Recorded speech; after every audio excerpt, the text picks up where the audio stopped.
करगपुर श्याम बाबा मंदिर निकट हिंदू एकता सम्मेलन। इनमें मुख्य वक्ता के तौर पर कार्तिक महाराज जी। অস্ত্র এবং শাস্ত্র দুইটাই ছিল, অসুরদের কাছে ছিল খালি অস্ত্র, তাই তারা বারবার পরাজিত হয়েছেন। আর যাদের কাছে খালি শাস্ত্র ছিল, তাই বাংলাদেশের যত মহাপুরুষ, যত আবির্ভাব হয়েছে পূর্ণ ব্রহ্ম থেকে প্রতিকূল সব পালিয়ে আসতে হয়েছিল, কারণ তাদের কাছে দিব্য জ্ঞান ছিল কিন্তু কাণ্ড জ্ঞান ছিল না। তাই আপনারা বাস্তববাদী হবেন, আপনারা প্র্যাকটিক্যাল হবেন। ভগবান রামচন্দ্রের নাম উচ্চারণ করার সঙ্গে সঙ্গে, জয় শ্রীরাম বলার সঙ্গে সঙ্গে প্রত্যেকের বাড়িতে ধনুর্বাণ রাখতে হবে। জয় মা কালী বলার সঙ্গে সঙ্গে প্রত্যেকের বাড়িতে খাড়া রাখতে হবে। দেবাদিদেব মহাদেব বলার সঙ্গে সঙ্গে প্রত্যেকের বাড়িতে ত্রিশূল রাখতে হবে। এটাই হচ্ছে হিন্দু সম্মেলনের বাংলার দুর্দিনে। কোন ভাগবত পাঠ করবেন ধুলিয়ানে গিয়ে, কোন কীর্তন করবেন মথুরা বাড়ি গিয়ে, কোন চির অধিকার ওই দুর্গম গিরি কান্তার মরু দুস্তর পারাবার লঙ্ঘিতে হবে রাত্রি নিশীতে।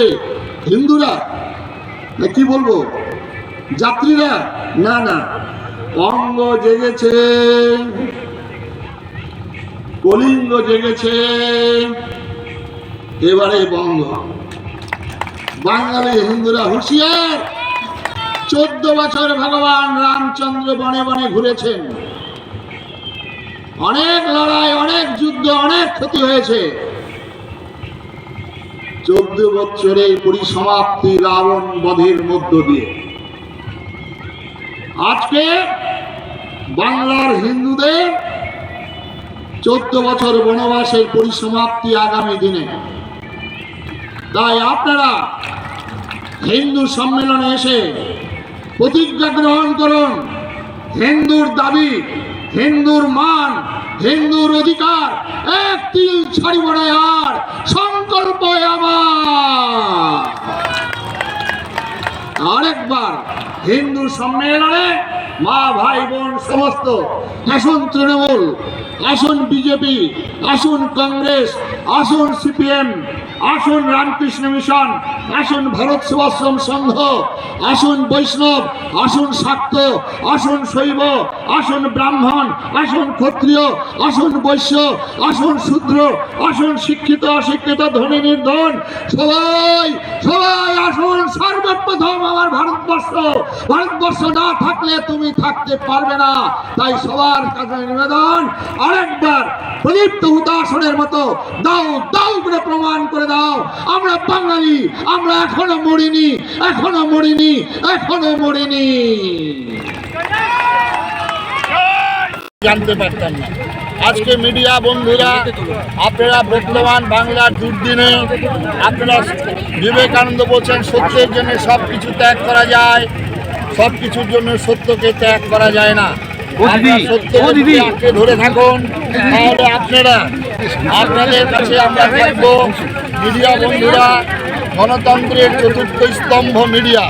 আজকে যারা অর্থের লোভে, আজকে যারা নানাভাবে রাজনৈতিক কারণে আজকে যারা মিথ্যা সংবাদ পরিবেশন করছেন, যারা বাংলার আসল সত্য ঘটনা তুলে ধরছেন না, তারা বাংলার সমাজের সঙ্গে বিশ্বাসঘাত করছেন। চরম দিন, এই দুর্দিনে একমাত্র আমাদের সবাইকে আসতে হবে, হাতে হাত মিলিয়ে, ছাতি মিলিয়ে আমরা বাবার মাটিকে রক্ষা করব। স্বামীজি যেভাবে বলছেন মিডিয়াকে মার হচ্ছে, কলকাতাতে সন্ন্যাসীদের উপরে লাঠিচার্জ করে সরিয়ে দিল, অথচ বেলডাঙ্গাতে দীর্ঘক্ষণ রাস্তা অবরোধ করে রাখলো, পুলিশ কিচ্ছু করতে পারলো না। নীরব দর্শকের মহিলা সাংবাদিককে পিটালো, তার গায়ে হাত দিল পুলিশের সামনে মারা হলো। তো আমরা বহু আগেই এটা জানি, 1947 সালের পর থেকে এই যে ঘটনা ঘটে এসেছে, প্রত্যেকটা ঘটনার সঙ্গে বেলডাঙ্গার ঘটনার কোনো তফাৎ নেই। একই ঘটনা দেগঙ্গায় দেখেছি, কালিয়াচকে দেখেছি, আমরা মুর্শিদাবাদে আমি নিজে থাকি, দেখেছি, সেখানে মালদার মথুরাবাড়ি দেখেছি, মহেশতলা দেখেছি। সুতরাং এটাকে আর ব্যাখ্যা করার কোনো ভাষা আমার নেই। একদল ধর্ম একটা মানুষকে মেরে তাকে গাছে ঝুলিয়ে আগুনে পুড়িয়ে মারছেন, ভিডিও করে ছাড়ছেন, এটা কোনো শিক্ষা না। একটা ধর্মের মানুষ বলেন 70% ধর্মের শিক্ষা নেই। আমাদের বলছে মানুষ হওয়ার কথা। আমাদের ধর্মের কারণে হৃদয় বলছে অমৃতের সবাই থাকে। তার জন্য আমাদের ভগবান হলেন জগন্নাথ, আমাদের ভগবান হলো বিশ্বনাথ, আমাদের মা হলেন জগৎ জননী। আর তাদের ভগবান শুধু তাদের জন্যই, তাদের ভগবান ঈশ্বর শুধু তাদের জন্যই। তারা যেখানে থাকবে আর অন্য ধর্মের মানুষ যেখানে থাকবে তাদের সেখানে বেঁচে থাকার কোনো অধিকার নেই, কোনো ধর্মের শিক্ষা নেই। মহারাজ, বেলডাঙ্গা ঘটনার পেছনে রাজনৈতিক কোনো প্রভাব কাজ করেছে, কোনো মদত ছিল? আজকে সব জায়গাতে রাজনীতি রয়েছেন। এই রাজনীতি হচ্ছে নোংরা রাজনীতি। রাজনীতি কখনো, রাজনীতি হচ্ছে, রাজ কথাটা হচ্ছে শ্রেষ্ঠ, রাজ কথাটা হচ্ছে আনন্দ, রাজনীতি হচ্ছে শ্রেষ্ঠ নীতি, ধর্মের সঙ্গে সমার্থক। এখনকার যে রাজনীতি, এই রাজনীতি শুনে মানুষ বলছে যে রাজনীতি নোংরা রাজ হচ্ছে। সুতরাং রাজনীতি যদি হতো তাহলে তো শ্রেষ্ঠ হতো। রাজনীতি খত প্রায়তে ক্ষত্রিয়, 5টা খত থেকে মানুষকে ত্রাণ করাকে বলা হয় রাজনীতি। প্রথমত তার অন্নের ব্যবস্থা, তার বাসস্থানের ব্যবস্থা, তার শিক্ষার ব্যবস্থা, তার চিকিৎসার ব্যবস্থা, তার নিরাপত্তার ব্যবস্থা। এই 5টি ক্ষেত্র থেকে নিবারণ করেন তাদেরকে ক্ষত্রিয় বলা হয়, আর তারাই রাজনীতি করে। এখনকার রাজনীতিতে দেখতেই পাচ্ছেন আপনারা। আমার মিডিয়ার এটা বিব্রত করার কোনো প্রয়োজন নেই। আমি সবাইকে নমস্কার জানাচ্ছি, শুভেচ্ছা জানাচ্ছি।